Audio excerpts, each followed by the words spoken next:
எப்போ நடத்துகிறான் என்று கேட்டால், ஆரம்பத்தில் ஆதம் அலைஹிஸ்ஸலாம் அவர்களுடைய பிள்ளைகளில் 2 பேர், 2 பேரில் ஒருத்தன் இன்னொருத்தனை கொலை பண்ணிடுறான். 2 பேருக்கு மத்தியில் ஒரு தகராறு ஏற்பட்டு ஒருத்தன் இன்னொருத்தனை கொலை பண்ணிடுறான். இந்த செய்தி அல்லாஹ் குர்ஆனில் சூரத்துல் மாயிதாவில் சொல்லிகிட்டே வர்றான்.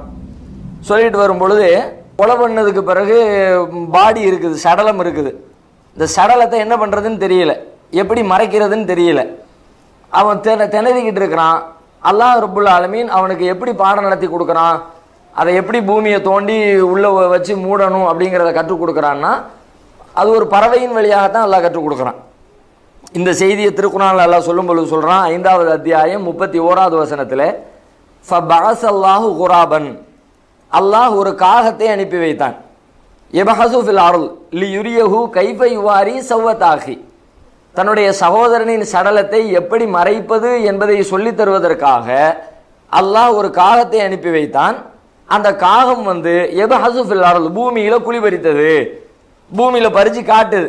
அதை பார்த்ததுக்கு பிறகு அப்பதான் அவனுக்கு அறிவு வருது, இந்த காகத்துக்கு இருக்கிற அறிவு கூட நமக்கு இல்லாம போயிடுச்சே அப்படின்னு குழியை தோண்டி அந்த இறந்து விட்ட சடலத்தை அவன் மூடினான் என்று சொல்லி குர்ஆன்ல அல்லாஹ் சொல்லி காட்டுகிறான். அப்போ முதலாக மனித குலத்திற்கு ஆதம் அலைஹிஸ்ஸலாத்துடைய மக்களுக்கு அல்லாஹ் நடத்திய பாடமும் கூட ஒரு பறவையின் வழியாக கற்றுத்தரப்பட்டிருக்கிறது.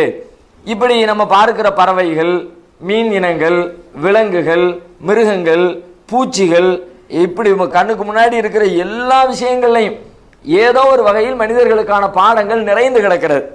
அந்த வகையில் இங்க எறும்புடைய வரலாற்றை அல்லாஹ் சொல்றான்ல, எப்படி வருது இந்த வரலாறு அப்படின்னு கேட்டா, ஹத்தா இதா அத்தௌ அலா வாதின் நம்லி, சுலைமான் அலைஹிஸ்ஸலாம் அவர்களும் அவருடைய படைப்பட்டாளமும் ஒரு எறும்பின் புற்றுக்கு அருகிலே வந்த பொழுது, காலத்து நம்லத்துன், ஒரு எறும்பு சொன்னது, யா ஐயுஹன் நம்ல்,